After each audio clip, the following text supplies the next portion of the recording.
Et, il a fallu quelques cas diagnostiques difficiles avec des formes, des présentations qui peuvent proches de lymphome pour que je m'intéresse au sujet. Et je me suis intéressé à ce sujet par le biais des lymphocytes T gamma delta. Alors, en introduction, quelques mots rapides sur les lymphocytes T gamma delta.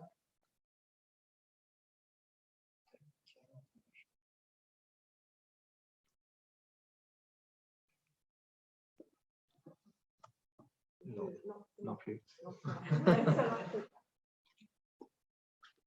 Donc, quelques mots sur les lymphocytes T gamma delta. Donc, les lymphocytes T gamma delta, c'est une sorte de lymphocyte T. Alors, on sait que la plupart des lymphocytes T dont on a l'habitude de parler, qui sont les lymphocytes T circulants essentiellement, ce sont les lymphocytes T alpha-bêta qui expriment à leur surface le TCR alpha-bêta. Et ce TCR alpha-bêta est associé à une molécule ici composée de 6 sous-unités qui est le CD3 et qui permet la signalisation intracellulaire liée au TCR. Alors, la majorité des lymphocytes circulants sont des lymphocytes T alpha-bêta et ces lymphocytes T ont un TCR qui est associé toujours soit à une molécule de CD4, ce sont les lymphocytes TCD4, soit à une molécule de CD8, ce sont les lymphocytes TCD8, et ce sont des molécules qui vont permettre les interactions avec le complexe majeur d'histocompatibilité. Les lymphocytes T gamma delta, on les connaît beaucoup moins, il y en a peu dans le sang, environ aux alentours de 5% des lymphocytes T circulants. Ils sont impliqués, alors ils sont composés aussi, ils sont eux également associés aux membranes au CD3, qui, là encore, permet la signalisation intracellulaire après rencontre éventuelle. Ce sont des récepteurs qui sont impliqués dans l'immunité adaptative, tout comme les récepteurs alpha-bêta, mais aussi dans l'immunité innée. Alors, à la différence des lymphocytes T standards, les lymphocytes T gamma delta n'expriment ni le CD4 ni le CD8.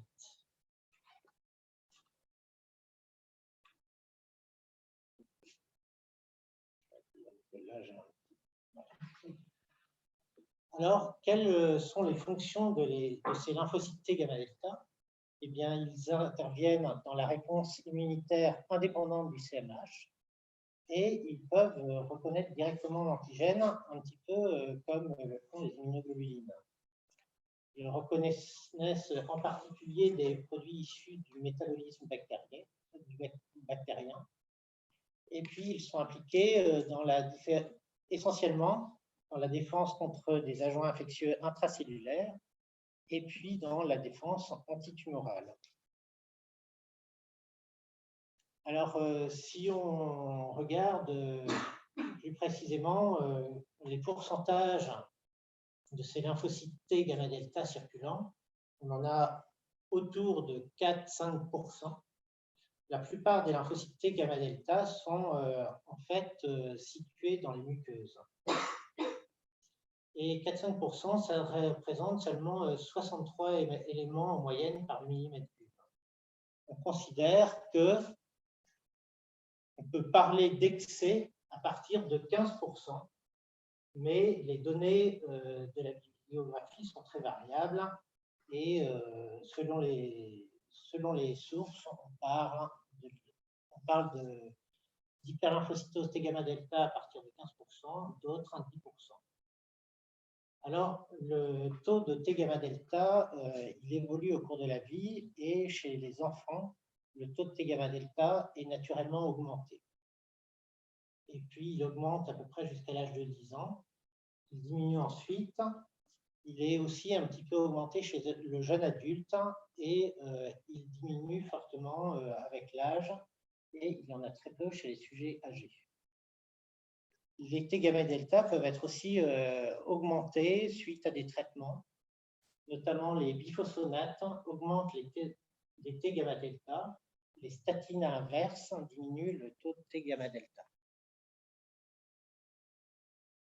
Alors, les T gamma delta sont impliqués essentiellement dans la réponse aux infections intracellulaires et donc on va retrouver théoriquement ces lymphocytes T gamma delta augmentés. Donc ça c'est ce que l'on trouve dans la littérature. On va voir que nous on l'a pas forcément vérifié, mais dans la littérature, voici ce qu'on trouve, c'est que ce taux de T gamma delta est augmenté dans certaines infections bactériennes, les tuberculoses, les salmonelloses, brucellose et légionellose, listériose et aussi tularemie. Ça peut être augmenté dans les infections ACMV et dans une moindre mesure par les infections avec les autres herpès viridae. On peut les voir augmenter dans les infections HIV, HTLV1, dans les hépatites, dans les infections par des protozoaires. On peut voir des taux de T gamma delta augmenter dans les maladies auto-immunes, dans les maladies inflammatoires de l'intestin notamment, dans des néoplasies diverses et notamment des néoplasies en hématologie. Et puis, du point de vue hématologique, c'est là qu'on s'intéresse au laboratoire d'hématologie en général, au T gamma delta, c'est dans les cas de très très rares lymphomes T gamma delta. Alors on voit que le lymphocyte T gamma delta, si on veut s'y intéresser, ça n'a pas l'air très très spécifique et a priori c'est pas un marqueur très intéressant pour la tularemie. Donc, y a-t-il un intérêt à les rechercher? Alors, il s'est trouvé que nous avons eu plusieurs cas et qu'au décours de ces cas, on a constaté un excès de lymphocyte T gamma delta sur plusieurs patients et que l'excès de lymphocyte T gamma delta observé au laboratoire d'hématologie nous a conduit au final à des diagnostics de tularemie. Alors, je vais relater très rapidement un petit cas, un de ces cas un petit peu typique d'une patiente. Donc, c'était une patiente en fait qui avait pour des antécédents peu spécifiques. On a quand même une thyroïdite et qui est arrivée, qui s'est présentée aux urgences à l'hôpital de Douarnenez pour une douleur thoracique qui évoluait depuis 2 jours. Alors, à l'entrée, en fait, aux urgences, cette douleur thoracique était augmentée à l'inspiration. En fait, elle existait déjà depuis quelques semaines. Il y avait un fébricule à 38 degrés, des sueurs nocturnes, des nausées, une anorexie. Au niveau du bilan biologique, la troponine, les BNP étaient normaux. On avait des D-dimères très légèrement élevés, la CRP élevée, la nulle normale. Et sur avis cardiologique, eh bien, il a été, en tenant compte des D-dimères et de la douleur thoracique, on a fait quand même un angioscan. L'angioscan n'a pas révélé, a permis d'exclure une embolie pulmonaire, mais par contre, a permis de découvrir une masse sous-carénaire périosophagienne de 40 mm sur 17 suspecte. La patiente a été libérée et puis reconvoquée plus tard sur Quimper pour des examens complémentaires. Alors, elle a eu d'abord un TEP scanner et qui a confirmé la présence de cette masse médiastinale de 45 mm et qui fixait quand même à 23 de SUV.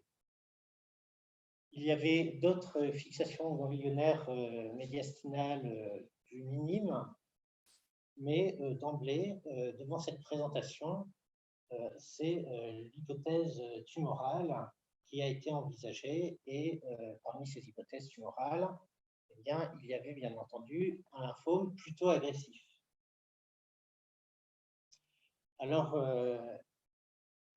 elle a bénéficié d'une fibroscopie bronchique et le pneumologue nous a communiqué au laboratoire un petit peu de prélèvement.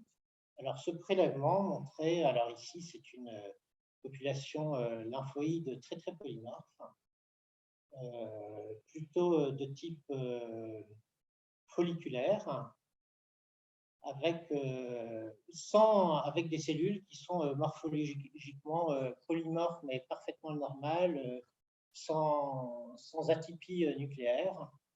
Et donc, ça avait plutôt un aspect d'hyperplasie lymphoïde réactionnelle. Il n'y avait pas d'argument, en tout cas pour l'info.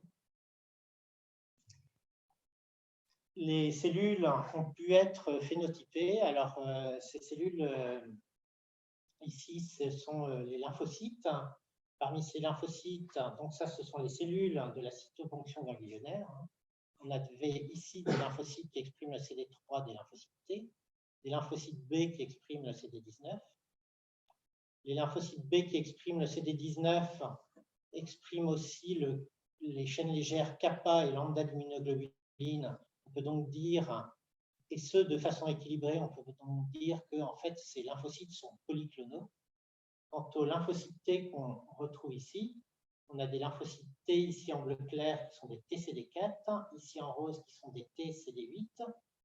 De très très rares lymphocytes T ici qui n'expriment ni le CD4 ni le CD8. Ce sont des T4-8-, mais ils sont vraiment en quantité très peu importante. Et au total, les lymphocytes sont polytypiques et c'était en faveur d'un ganglion plutôt réactionnel, ce qui a été d'ailleurs confirmé par les résultats d'Alapac, qui sont tombés un petit peu plus tard. Alors en même temps, le bilan a été lancé donc avec un bilan sanguin, et puisque le lymphome faisait partie des hypothèses diagnostiques, eh bien, on a analysé les lymphocytes du sang. Alors là encore, sur le sang, morphologiquement, ces lymphocytes sont normaux. Bon, il y a quelques lymphocytes à grains qui sont des LGL. Alors, les lymphocytes T, gamma et delta peuvent être des lymphocytes à grains, comme les NK et les CD8. Mais il n'y en avait pas particulièrement, ce n'était pas flagrant. Donc, morphologiquement, ils étaient normaux. On les a phénotypés là encore. Donc, ici, ce sont nos lymphocytes sanguins. Toujours les B sont là encore polyclonaux. Les T, parmi lesquels que l'on retrouve sur ce scattergramme ici, sur ce graphe ici. Parmi ces T, il y a des lymphocytes T CD4, environ 40% des T. Il y a des lymphocytes T CD8, ici, environ 21% des T. Par contre, il y a une grosse population, là, 30% de lymphocytes T, qui n'expriment ni le CD4 ni le CD8. Et ça, c'est relativement exceptionnel au laboratoire. Donc, on a un excès de T CD4-, 8-. Alors, au laboratoire, on pense d'abord à un lymphome, quand même. On a cet excès au laboratoire d'hématologie, je précise, quand on a un tel excès. Et donc, on a fait quelques études complémentaires sur les marqueurs, sur d'autres marqueurs lymphoïdes T, notamment le CD7, qui était exprimé normalement par les cellules TCD4-, 8-, le CD2 également, et le CD5 était lui aussi normalement exprimé. Donc, finalement, ces lymphocytes TCD4-, 8-, ils avaient l'air morphologiquement normaux, et phénotypiquement normaux.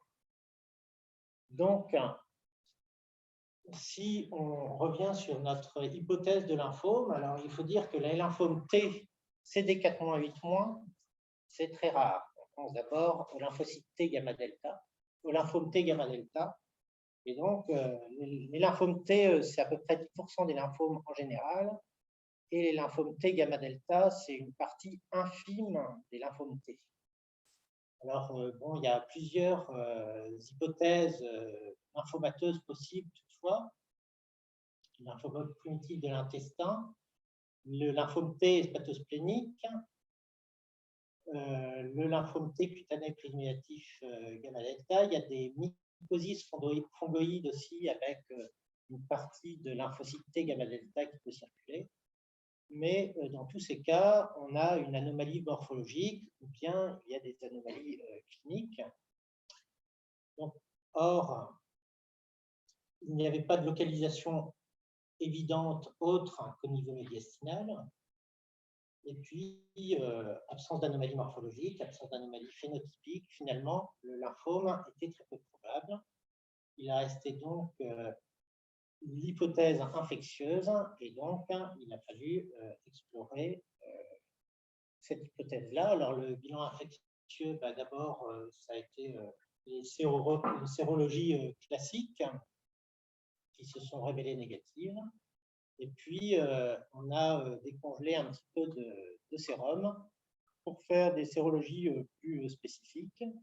Et notamment, on a fait la sérologie Francisella tularensis, qui est revenue positive, à la fois en IgM et en IgG. Elle a été contrôlée quelques semaines plus tard, et le taux d'IgG avait augmenté, ce qui confirmait le diagnostic qui a été retenu de tularemie. La patiente a été traitée par doxycycline et sur le contrôle au terme 2 mois plus tard, les anomalies ont nettement régressé et elle est considérée comme guérie. Donc, ce type de cas nous a attiré un petit peu notre attention sur les lymphocytes T gamma delta et on a au laboratoire essayé de reprendre tout simplement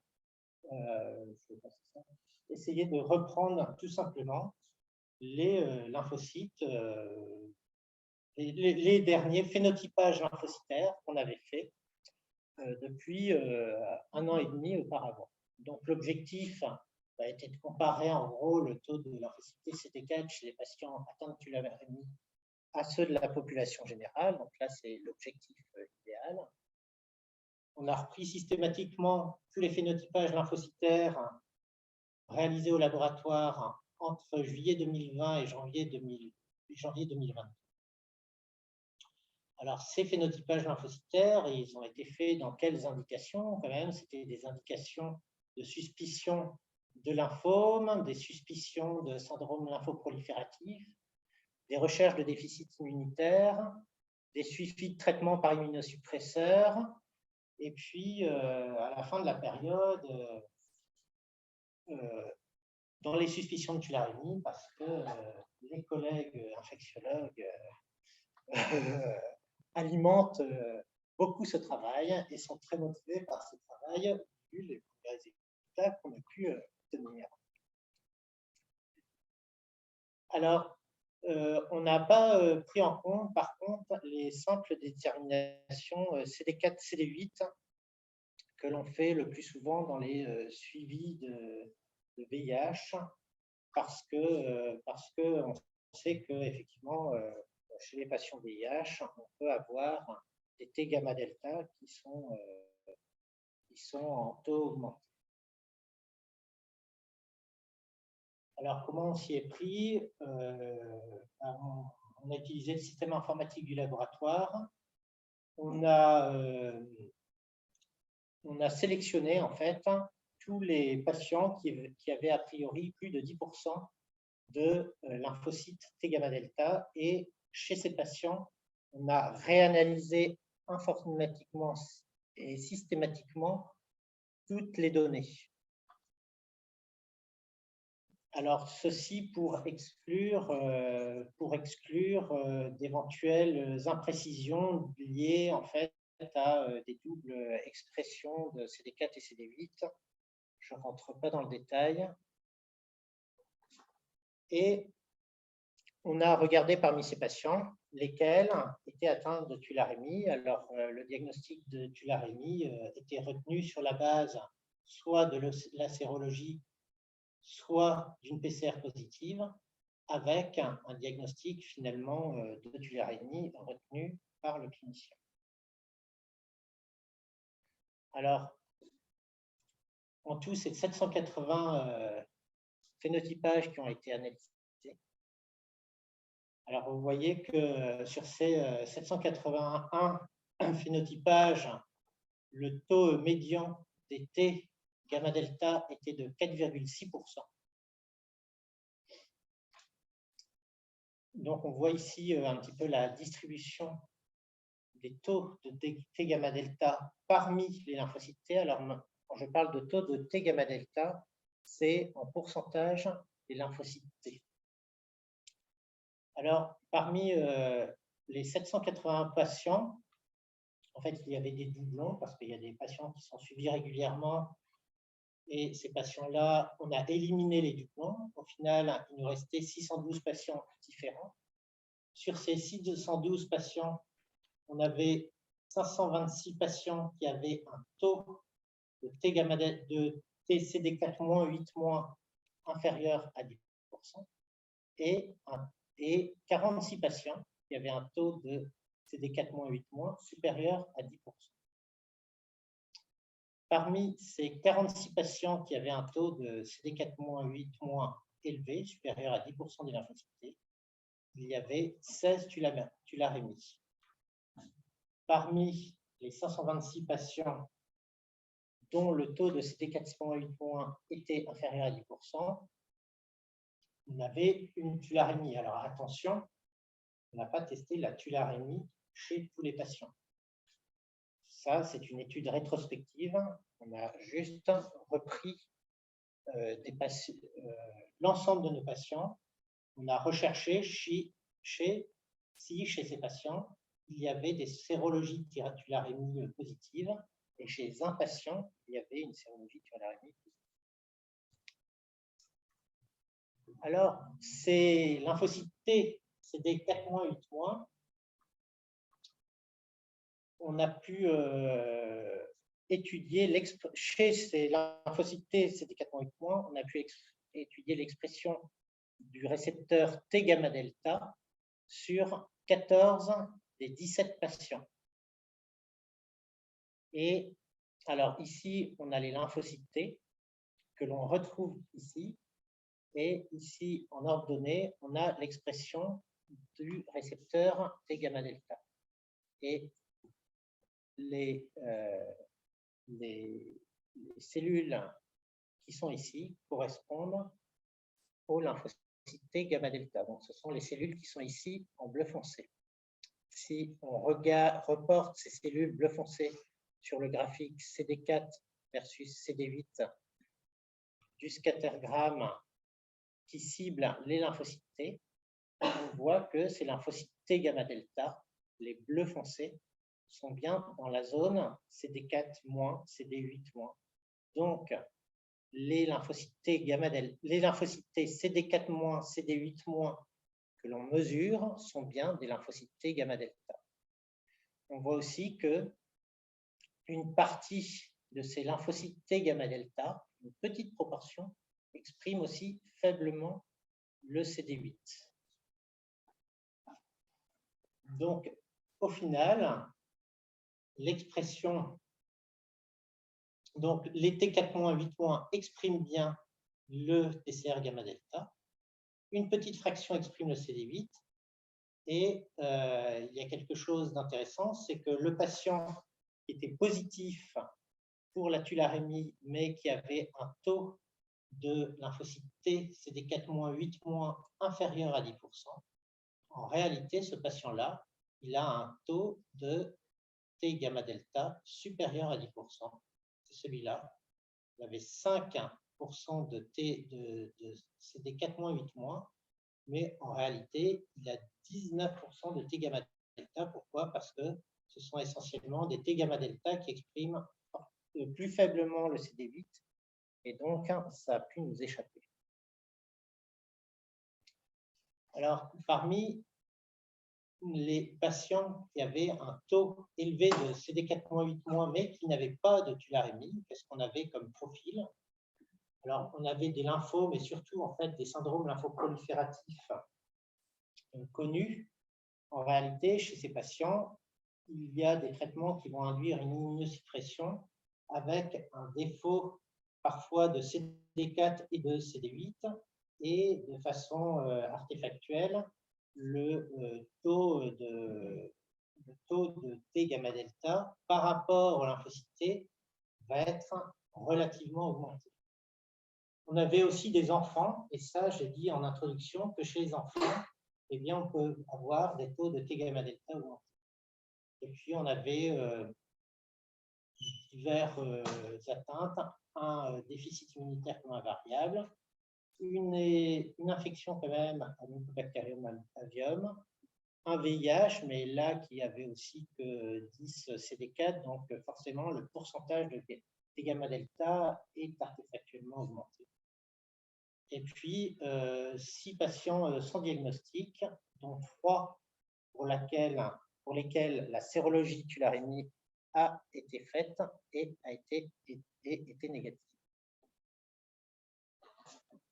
Si on compare le taux de TCD4-8- entre les patients atteints de tularémie et les autres patients, eh bien, on a une différence franche qui est très significative, avec une moyenne de 25% chez les patients atteints de tularémie, donc chez nos 17 patients atteints de tularémie, contre 5% chez les autres patients. Donc, le taux de CD4-8- est significativement augmenté dans les tularémies.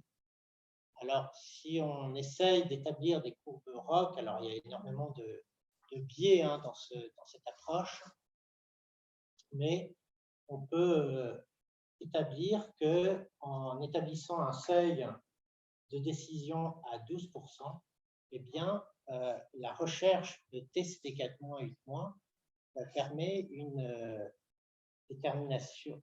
un dépistage d'une tularémie avec une VPP de 43%, ce qui paraît relativement intéressant.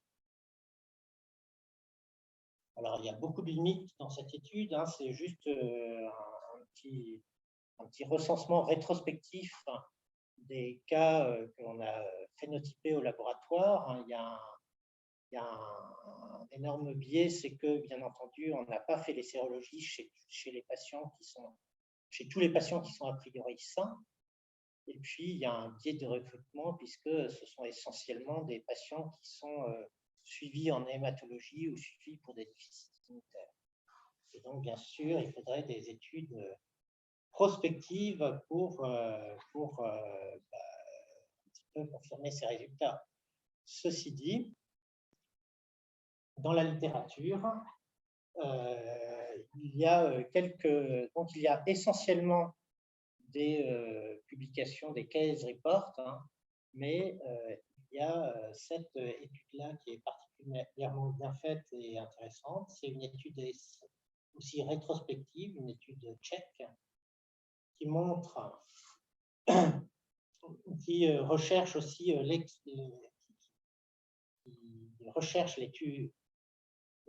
donc c'est une équipe tchèque qui a recherché sur des phénotypes réalisés au laboratoire, comme on l'a fait, l'incidence de TCD4-, de TCD4-8- et qui l'a mis en rapport avec la sérologie. Alors, eux, ils ont pu avoir 342 cas de contrôle négatif, ce qui a permis d'avoir des indices de spécificité. Et donc, dans leur étude, avec un seuil décisionnel de 8% de TCD4-8- parmi les lymphocytes, ils ont pu obtenir une sensibilité de 95% et avec une spécificité de 89% pour la tularémie. Ils ont montré aussi dans leur étude que l'apparition des TCD4-8- précède d'au moins 7 jours la positivation de la sérologie. Alors en conclusion,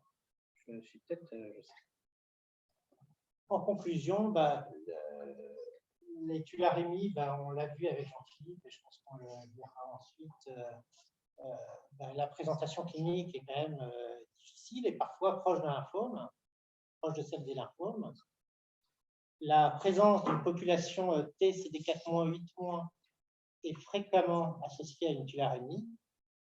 Alors ça, c'est ce qu'on constate à Quimper, dans une région où il y a des zones rurales. C'est peut-être un petit peu différent en région parisienne, par exemple. En cas de suspicion clinique de tularémie, la recherche de TCD4-8- ça peut permettre de fournir un argument supplémentaire en faveur du diagnostic de tularémie. Ça a l'avantage de fournir une réponse dans la journée. C'est un test qui est disponible dans presque tous les laboratoires hospitaliers. Il faut quand même préciser aux biologistes qu'on recherche bien les TCD4-8- parce que le biologiste de base, ce n'est pas les cellules qui l'intéressent et il ne va pas les rechercher. Et puis, au niveau du laboratoire, quand le biologiste constate un excès de TCD4-8-, c'est vrai qu'au lieu de penser directement à un lymphome, il faut qu'il pense à explorer le versant infectieux et c'est vrai que penser au tularémie, en informer le clinicien et éventuellement à lancer des sérologies. Je vous remercie et je remercie notamment toutes les personnes à Quimper qui participent à ce travail. Alors en particulier notre interministre quand même, Jérémy Kerahen, qui m'a un petit peu attiré l'attention sur ces TCD4-8- dans les tularémies, et puis bien sûr les infectiologues, les pneumologues, le laboratoire avec notamment nos microbiologistes qui se chargent versant microbiologie du diagnostic des tularémies à Quimper.